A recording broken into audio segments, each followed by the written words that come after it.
অবশেষে বহু বছর পর সুদীপাকে অনাথ প্রমাণ করেই তাড়িয়ে দেওয়ার আগে কুন্তলার মুখোমুখি এসে দাঁড়ালো সুদীপার বাবা কৃষ্ণ। হ্যাঁ বন্ধুরা, আমরা এমনটাই দেখতে পাবো অনুরাগের ছোঁয়া ধারাবাহিকের আগামী পর্বগুলোতে।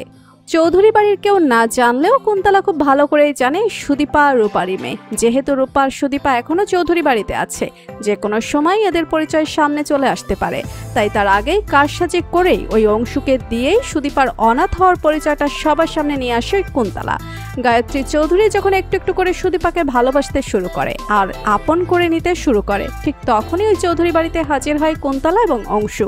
অংশু সবার সামনে চিৎকার করে বলে যে সুদীপা অনাথ, তার পৃথিবীতে বাবা মা কেউ নেই।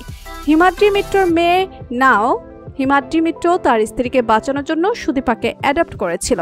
কেউ যখন এসব কিছু বিশ্বাস করতে চায় না, তখনই কুন্তলা সুদীপার পিসিকে প্রশ্ন করে, আপনি তো সত্যিটা খুব ভালো করে জানেন, আপনি কি মুখ খুলবেন নাকি আমিও প্রমাণগুলো বের করব? সুদীপার পিসিও বুঝতে পারে যে আর সত্যিটা গোপন করার কিছু নাই, তাই সুদীপার পিসি সুদীপাকে বলে, হ্যাঁ দিদিমণি, এই সত্যিটা আমরা এত বছর ধরে গোপন রেখেছি।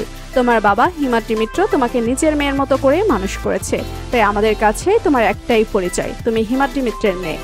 এসব শুনে সুদীপাও মানতে পারে না, খুবই আপসেট হয়ে যায় সুদীপা। আর কুন্তলা সুদীপাকে গিয়েই বলে, আমার সাথে আশ্রমে চলো, ওখানেই তুমি ভালো থাকবে, এই বাড়িতে না। সুদীপাও নিজের আত্মসম্মানের কথা ভেবে কুন্তলার সাথে আশ্রমে যাওয়ার সিদ্ধান্ত নেয়। আদিত্য চৌধুরী বাড়ির অন্যান্যরা সুদীপাকে আটকালেও সুদীপা কোনো কথাই শুনে না। সুদীপা খুব ভেঙে পড়ে ভাবতে থাকে, তার তো কেউই নেই এই দুনিয়াতে, কেউ নেই তার আপন, সে আর কোনো মিথ্যার মায়ায় থাকবে না, সে চলে যাবে আশ্রমে। যখনই সুদীপা বের হতে যায় ওই চৌধুরী বাড়ি থেকে, ঠিক তখনই সামনে এসে দাঁড়ায় কৃষ্ণ। কৃষ্ণকে দেখেই খুব ভয় পেয়েই যায় কুন্তলা। কৃষ্ণ যে বেঁচে আছে কুন্তলা সেটা বুঝতেও পারে না।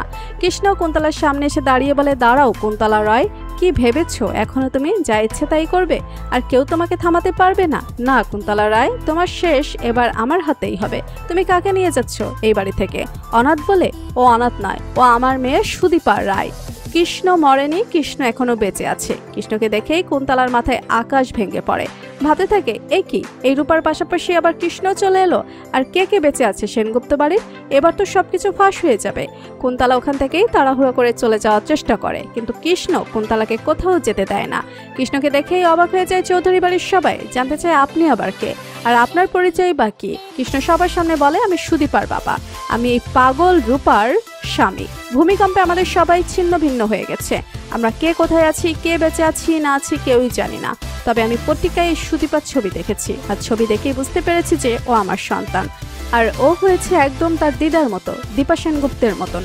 তো বন্ধুরা, তোমরা এটাই চাও তো যে এভাবে যেন কৃষ্ণ সঠিক সময়ে হাজির হয়ে কুন্তলা চাল ভেস্তে দেয়? কমেন্ট করে জানাতে ভুলো না। ধন্যবাদ সবাইকে।